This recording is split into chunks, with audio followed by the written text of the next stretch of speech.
আসছেন?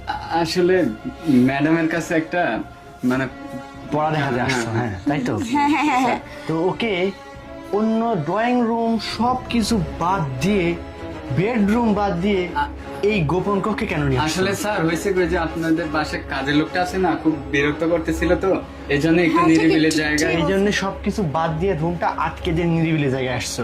না মানে তুমি আসলে এমন করে কেন কথা আমি বলতেছো? এমন করে কেন কথা বলতেছি, কারণ তুমি যখন সকালে ওকে কিছুক্ষণ আগে জড়িয়ে ধরে দরজার চিপায় দাঁড়িয়েছিলে না, তখন আমি আমাদের মেন গেট দিয়ে ওখানে এন্ট্রি নিয়েছিলাম। মানে আসলে নিজের চোখে সবটাই দেখেছি তুমি ওর সাথে কি কি করতেছো। না না শুন, কিছুক্ষণ আগে আমি কাজের মেয়েটাকে এখানে পাঠিয়েছিলাম তোমাদেরকে দেখার জন্য। সে গিয়ে বললো তুমি নাকি ওর শার্টের বোতাম খুলতেছো। এটাই কি আসলে শেখাতে আসছো তুমি ওকে এখানে? না আসলে শোনো, তুমি ভুল বুঝতে। একদম কথা হবে না। তোমার আর ওর বয়সের তফাৎটা কি তুমি দেখেছো?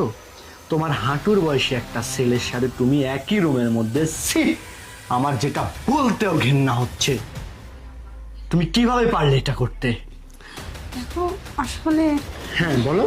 ভুল তো মানুষেরই হয়। ভুল মানুষেরই হয়, কিন্তু তুমি যেটা করছো সেটা অন্যায় করছো আমার সাথে। আমাকে স্পর্শ করবে না তুমি। বেরিয়ে যাও, বেরিয়ে যাও আমার চোখের সামনে থেকে। তোমার ওই খারাপ কুচ্ছের চেহারাটা আমি আর কখনো দেখতে চাই না। বের হও বলতেছি।